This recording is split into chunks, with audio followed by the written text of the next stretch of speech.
Welcome to another edition of the GM Shuffle with Michael Lombardi, presented by DraftKings and VSiN. I'm your host, Femi Abebefe. As always, make sure to subscribe, rate, and review wherever you get your podcast. Our producer, Elliot Bowman, with us on the ones and twos, and we have finally made it. Thursday of Waste Management Open Week. That's why Michael's down in Phoenix, I believe, the Waste Management. Yeah, or is it an Absolutely. NBA trade deadline day? That's why you're down there. Kevin Durant, have you seen him yet? I mean, how about the city of Phoenix? How about the city of Phoenix? On fire, I mean, buddy. My Lord. Yeah, I know Philadelphia's the city of champions, but I mean, Phoenix is roaring today. I mean, my Lord, Durant coming to town. Poor Cam Thomas. I mean, he had such a promise. You know, I mean, oh my God. Somebody tweeted a picture of him out there. He was like Avon Barksdale's nephew. You know, it's like, oh my God, I just got traded. Now I'm in this. So life moves on. I mean, you know, at the end of the day, Brooklyn, you know, they had such great hopes, but you know, when you bring Ben Simmons on your team, things can scatter around, I guess. I mean, I guess so. At the end of the day, they have a ton of assets, but was it really worth it? You know, it's a lesson to learn. It's going to be a 30 for 30. There's no doubt in terms of team building and how this is constructed and how it all plays together. You know, it's like, yeah, it looks good on paper, but paper doesn't win, and now it's been destroyed. It might be a 10 for 10 because I'm not sure if they have enough footage of Durant, Harden, and Kyrie together. Only 16 games with those guys. But let's get into what everybody is here for, though, Michael. The Super Bowl, in all jokes aside, is coming up on Sunday. This is our final preview episode for Super Bowl 57, Chiefs and the Eagles. We'll give our predictions coming up a little bit later on in the podcast. But let's talk some of these storylines that we've seen throughout the week here. And, Michael, some of the storylines that I wanted to get into was about the team building and how these two teams got there, the Eagles on one side, the Chiefs on the other side.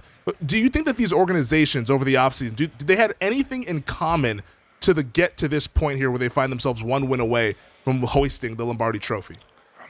You know, I think they took different paths. I mean, obviously, with Andy Reid, and if you just study his career from the time he got the first head coaching job in Philly, you know, he selects Donovan McNabb, and then he trades Donovan McNabb and kind of goes through that Kevin Cobb, and then he goes to Kansas City and trades for Alex Smith, and then he moves up to get Patrick Mahomes. So it's always been quarterback-centric and kind of moving the football, whereas Philly has been about offensive and defensive linemen since the time Jeff Lurie bought the team. You know, that's always been his belief. And so it's kind of been different, but it's similar in the sense that they're able to create an offense around the quarterback that they have, and give Philly credit for developing Jalen Hurts, for him to be in this game, considering that the guy was benched in a championship college game because he couldn't really throw the ball effectively. And for them to develop this offense around him and then feed their team, I think it's two different paths, similar but different, and hats off to them. I mean, this whole notion that Jerry Jones said they went all in, I mean, what a joke that is. I mean, the Eagles have never gone all in. I mean, they still have 2 number 1 picks. Now, you know, what I think we're going to learn as we go forward is that there are some bills you have to pay when you kind of have a lot of really good players on your team like Philadelphia does, and Patrick Mahomes making so much money. But I think they've taken different but similar paths. It's all centered around getting the most out of the quarterback. Well, it's interesting that you said the bills that had to be paid, because on the Kansas City side, I think they kind of paid that bill this offseason when they traded Tyreek Hill. I was skeptical that they could get back to this point without him, sending him to the Miami Dolphins. And here they are. They kind of reinvented themselves, relied on a lot of rookies, and I guess relied on the greatness of Patrick Mahomes because they find themselves here once again in the Super Bowl. I mean, I think it's really impressive what Brett Veach and that front office has done. Yeah, I mean, they've added nice pieces. I mean, look, you know, the Clyde Edwards-Helaire wasn't exactly as good as Jonathan Taylor. They overcome that, and they get Pacheco in the 7th round, and he ends up looking like he could be their best running back. So I think that's part of it. I think you have to be able to develop from within, and I think Andy Reid doesn't get enough credit for player development. I mean, he's demanding on his coaches. He's demanding on the players, you know, and he's willing to take risk. I mean, they take character guys that most people wouldn't, starting with Tyreek Hill. I mean, that guy was off everybody's board, and yet they took him and they got him in their program, and he's been able to get away with a lot of that guys where he focuses on them and be able to kind of get them. Frank Clark, another example, guy, you know, Seattle was a little reluctant about his off the field, and Andy took him and kind of has been able to get a little bit more out of him than most people have. So, you know, it's just the nature of what they do. And, yeah, I think this year with trading Tyreek Hill, you know, I mean, they just have gone back to Kelsey's their main guy. Scanling is kind of going to separate the field, and they're going to spread the ball around and use his offense. We'll see if it plays. But I think the one effect of all this for both teams is one team ranks 32nd in special teams, and that's the Kansas City Chiefs. The other team ranks 31st, and that's the Philadelphia Eagles. You can't have everything, right? and that's where they suffer. And the longest play of the punt return game was Sly Moore's 29-yarder. That was their best play in special teams all year. It came at the most opportune time. Yeah, talk about right place, right time with that one with Sky Moore setting them up to get into field goal range there. On the Philly side, though, people talked about the whole all-in thing, like you mentioned, Jerry Jones saying that like that could not be further from the truth there. But they did make some shrewd moves, and I thought what they did in free agency, signing Hassan Reddick from Carolina, one of the kind of more under the radar moves, because everybody was talking about all the receiver money, the quarterbacks changing teams. There goes Philly signing Hassan Reddick. Reddick gets 16 sacks. Oh, then on draft night, they traded with Tennessee to acquire A.J. Brown. And on draft night, I said, I don't think a team has ever won the division on draft night, but the Eagles might have just done that. I mean, this team, Howie Roseman, and what they've been able to do in acquiring draft picks and building a roster around their quarterback in Jalen Hurts, Howie Roseman's probably going to win Executive of the Year later tonight at the NFL Honors. I think for sure he will. But, look, the one thing I think you can learn from Philly is you always want to build strength on strength. This is a big Al Davis thing. Al Davis used to say all the time, if you have two great pitchers in baseball, don't trade and not hitting, don't trade a great pitcher for a hitter and now just be average in two areas. And I think the Eagles have done that. They built strength on strength. Their defensive line was good.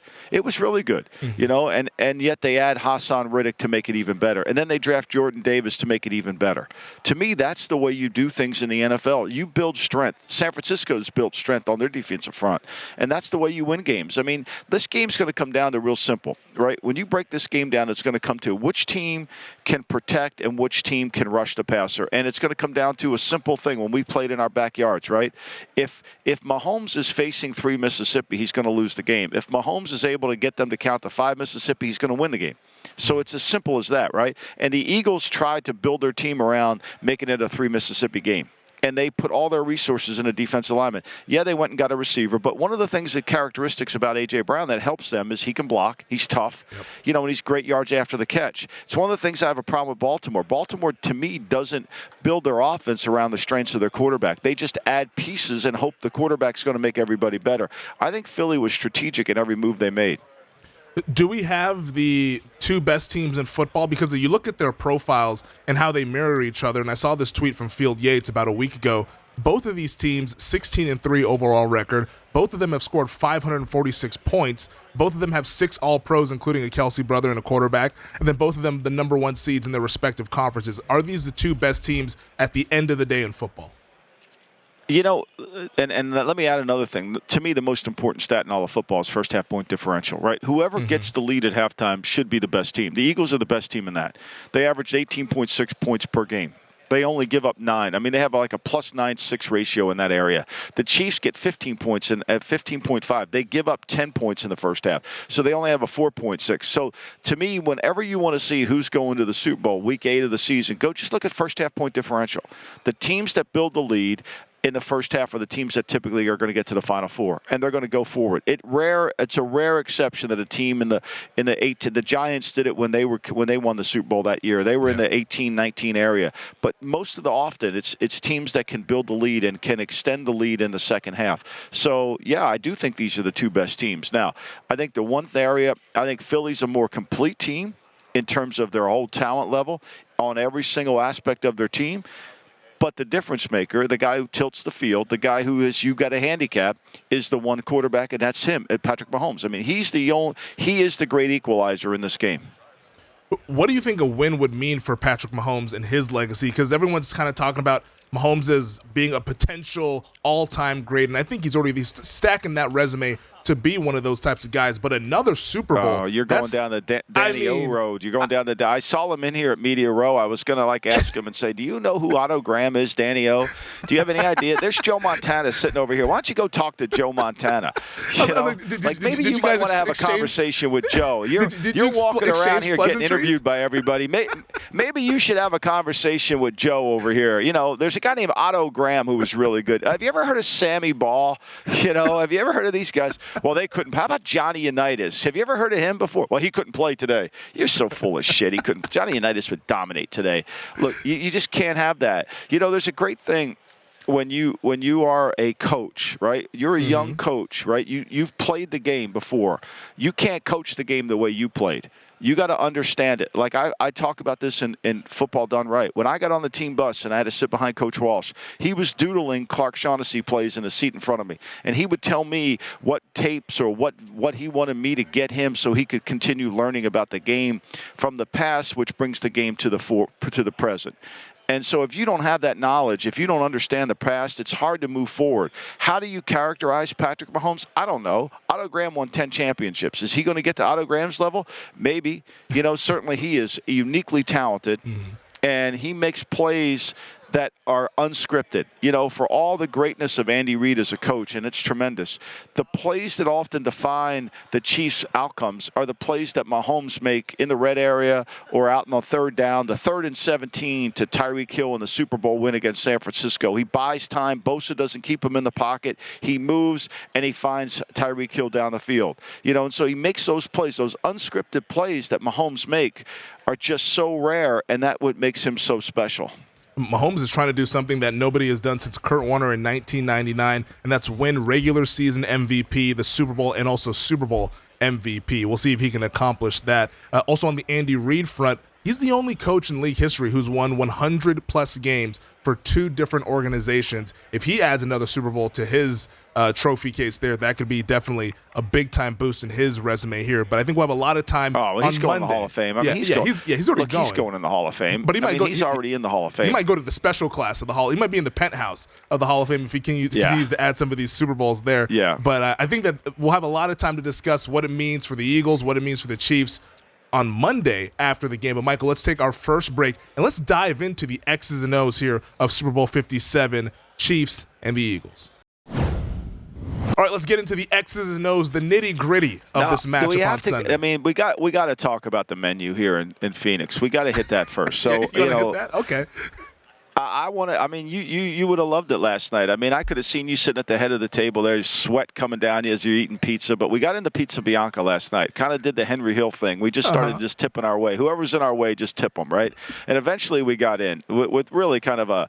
We did the. Did you ever see the movie Ferris Bueller's Day Off?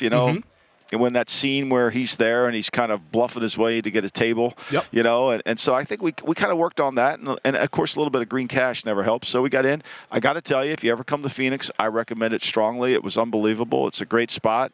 Welcomed us in, and Brian Musburger, Mitch and Paulie, we were all there. Okay. Dustin was there. We had a great old time. So I did fulfill. I crossed off one of the things on the checklist when I came to Phoenix, which was go to Pizza Bianca. It's awesome. Mission accomplished. I mean, that's like Las Vegas. You can get anything you want if you're willing to pay for it. So you just got to do the Henry Hill thing. You can't do it. You can't be like Barbershop Mike. Barbershop Mike would just he never tipped. Like, it was unbelievable. Like I said, you got to tip that guy, Yeah. Oh, that's what he did. Just tip the guy. Which is strange for being a barber, because you always got to tip your barber when you get a haircut. Yeah, but I don't think he ever understood that you have to tip the maitre d'. Like, that's how you get service. Thank God I watched Goodfellas, or else I would have never known it. He wasn't getting taught that by Barbershop. Well, I'm glad you guys got out there to Pizza Bianca there. Definitely feeling a little bit jealous here in Vegas, but I'll have to treat myself to something else maybe later this weekend. Let's get into the X's and O's, though, with the Super Bowl. And I want to start Chiefs offense versus Eagles defense, because you talked about it in the first segment here. Can the Eagles make this a 3 Mississippi game versus a 5 Mississippi game here? How do you see these two teams matching up schematically, and also in the trenches there, Chiefs offensive line, Eagles defensive line? I think this is the challenge of the game, right? If you like the Eagles, you're going to say to yourself, the Eagles will dominate up front. I mean, look, the Chiefs have struggled to block good fronts. I mean, go back to watch the Tennessee tape. They struggled to block Tennessee. I know Tennessee gave up almost 500 yards in that game. They only gave up 20 points. It had to go to overtime. It took 2 Mahomes scrambles, 20 yards and 14 yards, to get the game to overtime. They forced them into 19 third downs. Tennessee did. 19 third downs. The biggest play of the game was a 33-yard pass to Hardman. So Philly's got to be able to take the approach, keep the ball in front, no big plays, tackle, and just keep putting pressure on Mahomes.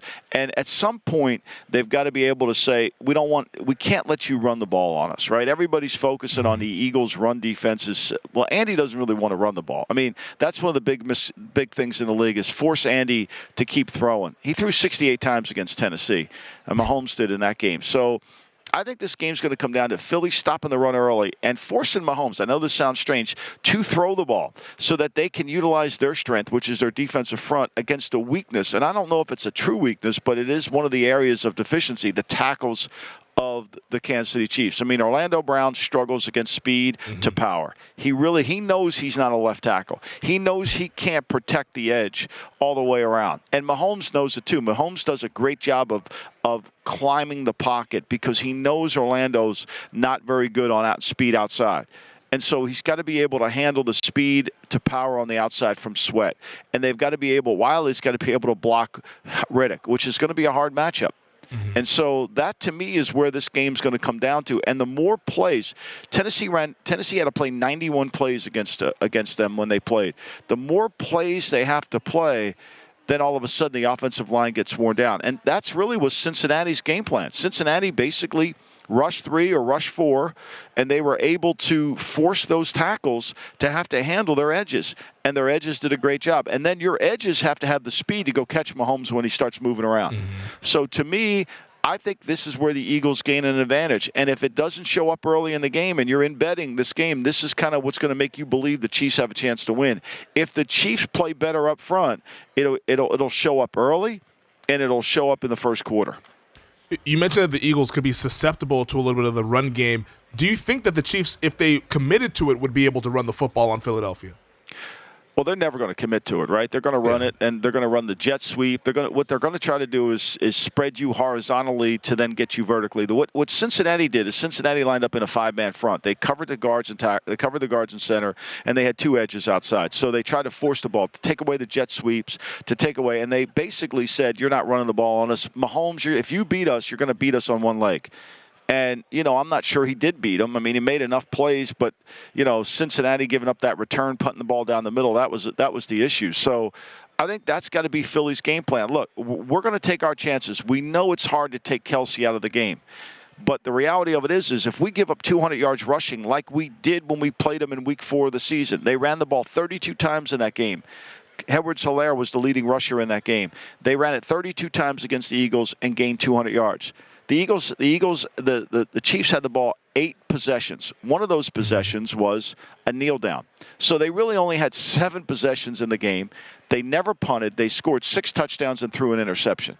So they can't have that, right? So they're going to have to take something away. And I think if they force Reed to get this into a 60-pass game or a 50-pass game, that strength, that becomes more of a factor for the Eagles' defensive front to dominate. And I think that's got to be the game. And I think that's got to be the game plan.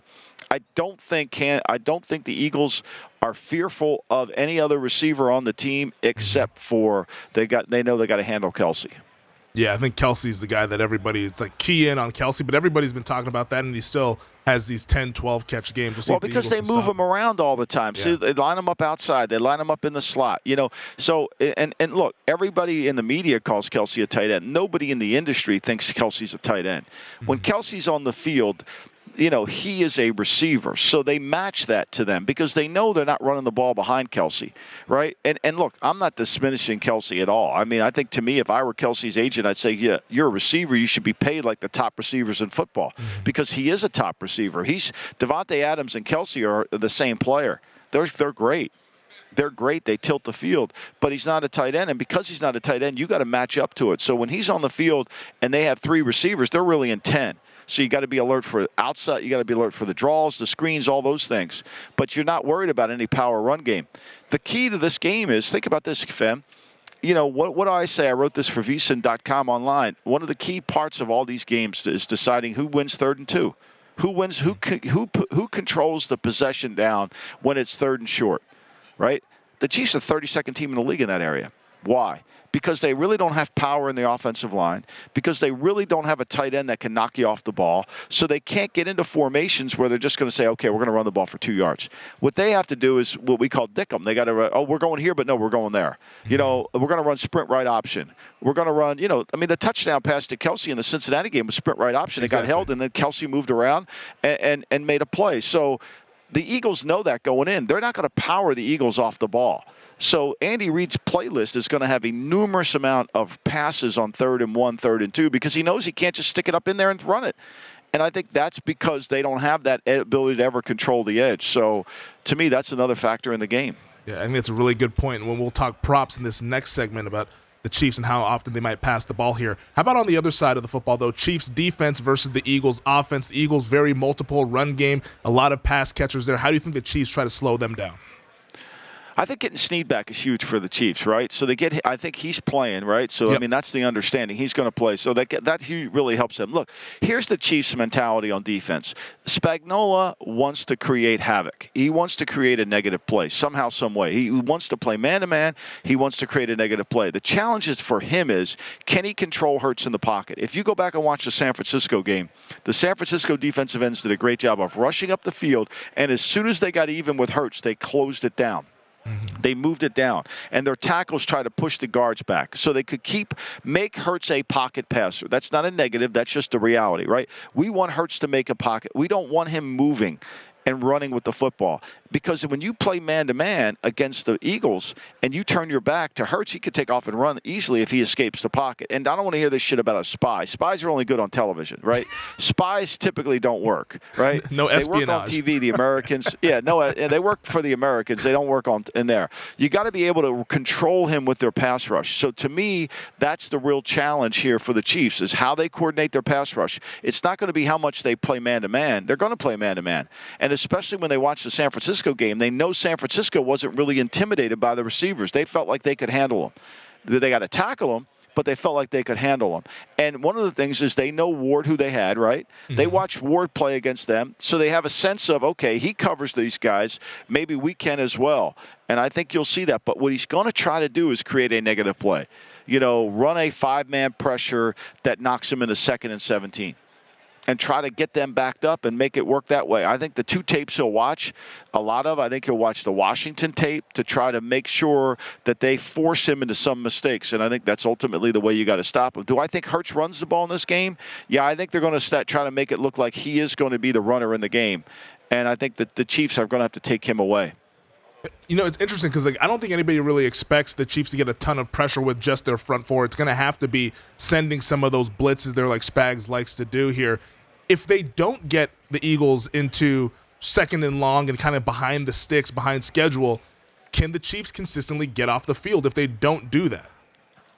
So I think the game to watch, if you're watching the game on Sunday, the game within the game to watch is Kelce versus Spagnuolo, right? So Kelce is really a smart player, right? And so Kelce makes all the line calls. If you watch games, after the game, Kelce and the defensive coordinator usually have a conversation, the opponent defensive coordinator, because it's really that they all know that's the chess match. So, when the Giants played and he walks over to Martindale and Martindale walks over to him, hey, you got me on this play, you got me on that play, right?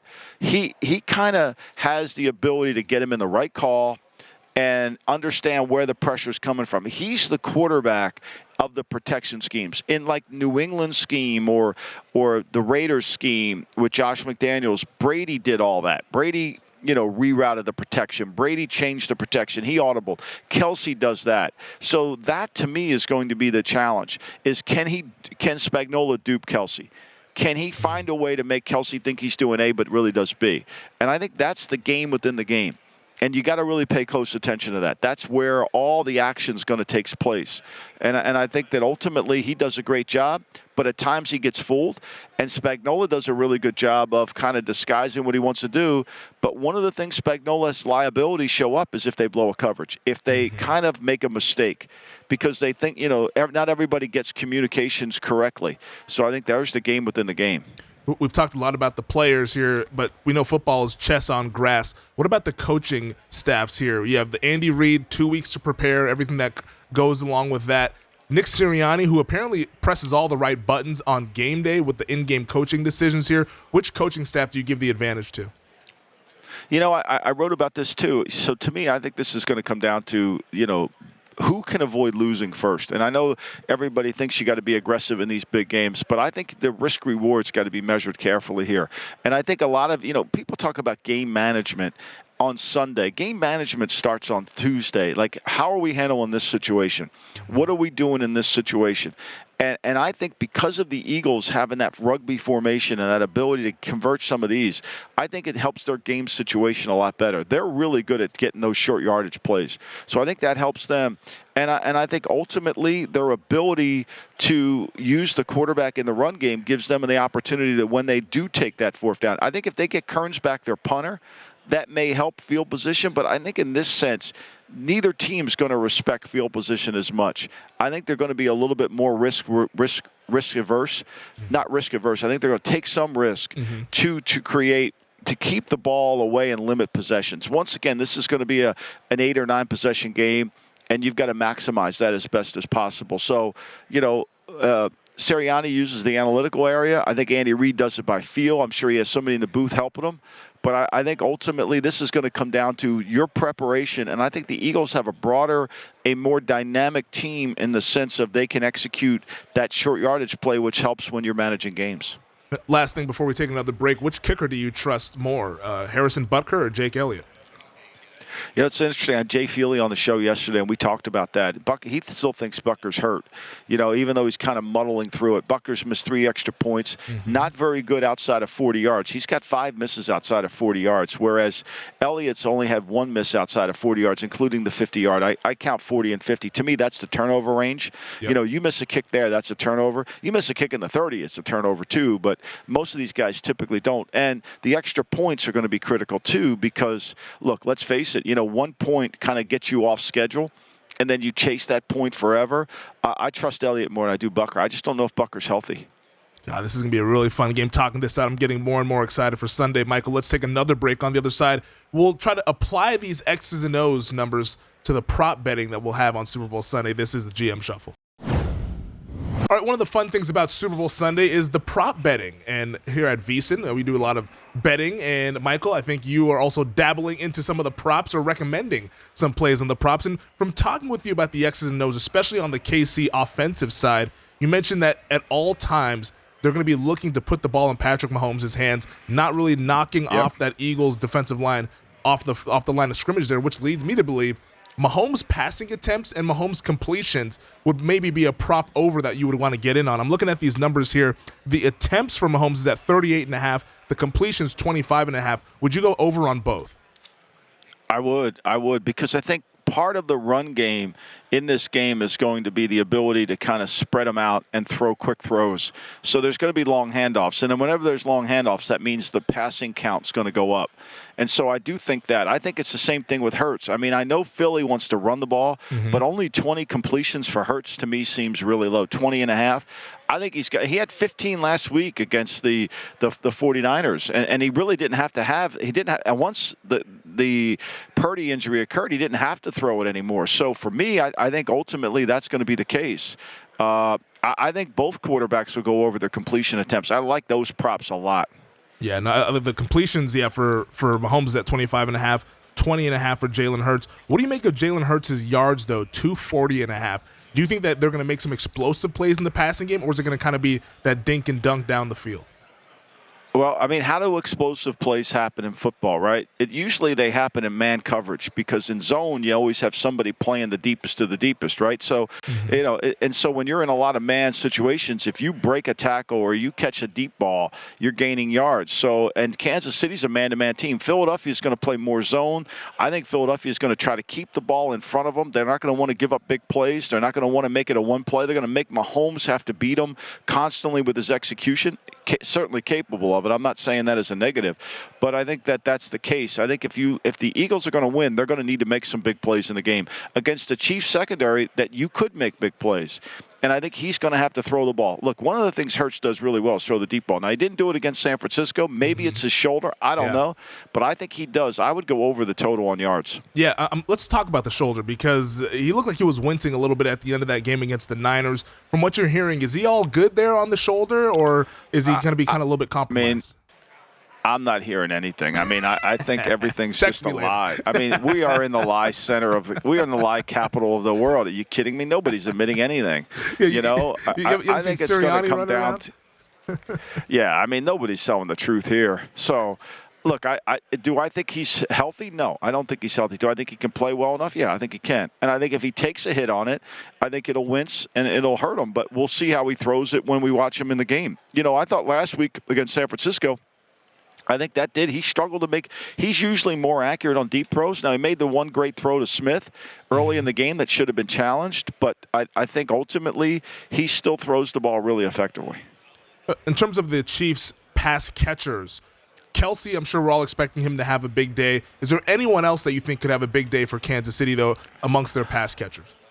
I think this is going to drive Big Daddy crazy, but I think Valdez-Scanling's got to have a big day. I think he's got to show up. I think he's got to play. I think his speed is a factor. This nonsense. I did a radio show from yesterday, and they're talking about, are we going to sign Bradbury back? Are we going to bring Graham back? There's a lot of. No, you're not signing Bradbury back. You're not bringing Brandon Graham back. Fletcher. This is going to be the last game for all those guys because they're not going to be able to continue on. They're not. Bradbury's not a man-to-man guy. If they get Scanling on Bradbury, that's going to show up. So I think Scanling's got to have a huge day. I think it's going to be I think he's got to be the guy to take some of the pressure off Kelsey. Because, look, let's face it, they're going to line Kelsey up outside, one-on-one. They're going to say, okay, well, how do you want to handle that? You want to play zone to Kelsey? We'll throw it to him. If you want to play man against him, are you double him? That leaves somebody else for Scantling, and he's got to utilize his skill as a speed player. Look, he's inconsistent, but when you study the game, there's plays that he has made in games that have really helped them win. The over route last week against Cincinnati, great catch. The ball was thrown behind him, kind of adjusted to it. The Cincinnati game where he makes the great catch down the sidelines. He's made some. He's dropped some too now. Yeah. But I think it's going to be critical for him to have a huge day. Yeah, Scantling's receiving yards prop is at 35.5. The reception's 2.5. I think he's got to go over there. I think he's got to go. I hate to sound like an over lover, but I think he's got to go over on that. Yeah, he can go over on one play with his speed that he has, explosive wide receiver. In terms of the Eagles' skill position guys, whether it's a pass catcher or a running back, who do you think has the big day? Well, I think all of them could. I think I like Goddard at 47.5. I think Goddard's the missing. They in these games they use Goddard quite a bit. Tight end screen, tight end delay. I think Goddard's a really good underrated player. And I think Goddard will have a big day. I would go over on his prop. He's the one guy to me that I think their Chiefs are going to have a tough time matching up to. Love it. I have some Dallas Goddard overs already. I got over 47.5. I also put a little bit on Goddard first TD score at 12-1. Just in case, the tight end tends to be the guy. I like that, yeah. I mean, look at the script that they had against the New York Giants in the divisional round. They had that nice little play to Dallas Goedert. He went ahead and scored. Final thing, though, Miles Sanders, I bet his over on the rushing yards because I think that he can be a little bit more explosive in the ground game, over 59.5, and also anytime TD score. You like Miles Sanders on Sunday? I do. I think one thing when you watch the Chiefs, when they face two-back runs, they have trouble. Some run. Now, Jacksonville ran the ball effectively on them, right? Mm-hmm. Jacksonville in that one-back run, but I think it's a Gainwell game more than it is a Sanders game. I think if you look at ATN, I think his speed gave the Chiefs trouble. I think Gainwell gave 49ers trouble. I'm more of a Gainwell guy here, Fem. Okay. All right, Kenneth Gainwell. I'm looking at some of his props. I believe the receptions, he's around 10.5. The rushing yards at 19.5 rushing yards. He had the big runs against the Niners in the second half against them. So Kenneth Gainwell is who Michael is liking for the potential props. All right, let's take our final break. On the other side, it's time to get down to it. Our predictions, Super Bowl champion and also Super Bowl MVP. Who will it be? We'll discuss that next year on the GM Shuffle. All right, it's the moment that everyone has been waiting for. Who's going to win the big game on Sunday? Super Bowl 57, the Chiefs and the Eagles right now over at our show sponsor, DraftKings. The Eagles still 1.5-point favorites. The total is at 51. That line ain't moving, fam. It's not. Yeah, we're hanging out there. We've been hanging out there for about 6-7 days now, and I think that's where we're going to be on Sunday. But I think who do you think wins this thing? Yeah, I don't think it's going to go. This is, so to me, the visualization of this game that I have is the Eagles front controls the game, that the Eagles put pressure on Mahomes enough to where they find a way to win the game in the fourth quarter. I think it's a fourth quarter game. I think the two Super Bowls both these teams have won. Neither team had control of the game at any point during the game. Let's go Philadelphia, New England. No one had control in that game. Mm-hmm. It wasn't until Brandon Graham sacks Tom Brady. And frankly, if Brady throws the ball to James White in the flat like he's supposed to on that play, instead of holding it for Gronk, maybe he doesn't get there. they won that game. They made the plays in the fourth quarter. The Chiefs down 10 in the fourth quarter. They get the 3rd and 17 conversion to Tyreek Hill. They get the pass interference and the penalty. They make it a 3-point game, and then 49ers can't get it back again. So I think it's a fourth quarter game. I think the Eagles' defensive front kind of wins the game in the fourth quarter. I see it being a back-and-forth game. I think it's going to be a little bit of a feel out. I think a lot of it is going to be assessment, then 2 quarters of adjustment, and then a standalone game. I don't think either team's going to run away, nor do I think either team can't play from behind. I think Philly will struggle if they have to play from behind. They don't have a true drop-back pass game because everything they want to do is off of play action. But they're not going to. I don't think they're going to get behind in the game. Kansas City's defense is not good enough to keep them from extending the game out. And so Mahomes is going to have to play heroically. I think if you like the Chiefs, you got to bet Mahomes as the MVP. Yep. If you like Philly, I would go towards Hassan Reddick because I like that matchup against Andrew Wiley over at right tackle. So I like Philadelphia in the game. I think it's going to be a 30-24 type game. I like Philly. All right, so just going over that total sitting at 51, 30-24. I like that. It's almost like you're reading off of my notes here because I like the Eagles to win the game as well. The Eagles have been a team that we've talked about all throughout this regular season. I mean, dating all the way back to the springtime with the roster that they assembled. I just think the game is won and lost in the trenches. And I know that Patrick Mahomes is the best quarterback in football, and it's not even particularly close. But I still believe the team that blocks the best, the team that gets after the other quarterback the best, is a team that ultimately wins football games late in the season. The Eagles have been that team all season long here. Hurts is a little dinged up, so that has me a little bit concerned if Spags can kind of get to him with some of those pressures. But the Eagles' offensive line holds up, and they're able to play from in front. Like you said, if they don't get behind, I think they control this game here. I like the Eagles to go ahead and win this game. And the MVP bet, it's funny that you brought up Hassan Reddick, because I bet Hassan Reddick before the conference title games at 150-1 to be Super Bowl MVP. When it was looking like Mahomes was a little bit shaky before that Cincy game, and I was like, well, if he sees Cincinnati, Reddick might get 3 sacks, but I think Reddick can also have a big game against Kansas City as well. So Hassan Reddick for Super Bowl MVP. I don't know if he's going to win it because he's a defensive guy, and defensive guys is hard for them to win. Von Miller was the last one to do it. But if it's not Reddick, I could see one of the skill position guys for the Eagles winning that Super Bowl MVP. Maybe Miles Sanders. Maybe it's Kenneth Gainwell. Who knows? Maybe Gainwell has the big game to go ahead and win. I think if the Eagles score points, that's going to get to Hurts. I mean, because if the Eagles score, I mean, the reason a receiver gets it is because the scoring's a little bit lower. Kupp got it last year. Edelman got it the year the Patriots scored 13 points. That's a good point. I think if you're playing that, I think the quarterbacks are typically the favorite. Clearly, if the Chiefs win, Mahomes is going to have to carry the team. To me, there's no doubt. And I could see Kelsey and Mahomes being co-MVPs because those two players play their best on the biggest stage. But for me, I just think, as you said, I think the simplest terms, I think if this is a 3 Mississippi game, if they have to protect and they can't, which is what Cincinnati was able to do to them. Now, look, all those Cincinnati games are decided by 3 points. So, let's just not assume the Eagles are going to run the way with this thing now. I think it's going to be a close game. I think it's going to be a fourth quarter game. I think I trust Elliott more than I do Butker. If I did the other way, I might lean the pick towards Kansas City. I hate betting against Mahomes because he's so great, but I just think at the end of the day, he's got to be extra specially great, and I think Philly as a complete team is the better team. Yep. Mahomes is plus 120 to win MVP. Hurts plus 125. If you want Hassan Reddick, he's now down to 30-1 over at DraftKings there. All right, well, that's the game. We both like the Eagles, and maybe if Hassan Reddick. We're gonna be together there. We're gonna be together in Las Vegas. Are you gonna watch it at the Circa? I'll be at South Point. So Wes and I will be doing the show. You'll be at South Point.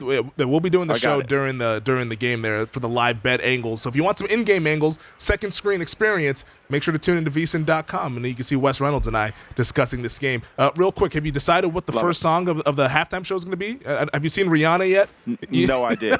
No idea. I've no idea. I might just put my earbuds in and listen to Springsteen's latest concert down in Dallas. I don't know. I have no idea. I'm sure it'd be great. I mean, look, I love it. I love the commercials. I love the halftime. You know what? I didn't realize when you go to the game, you don't see the commercials because the stadium's rights limit the commercials, so you don't get a chance to see that. But I love all of it. I probably will not pay attention until the ball gets kicked in the air.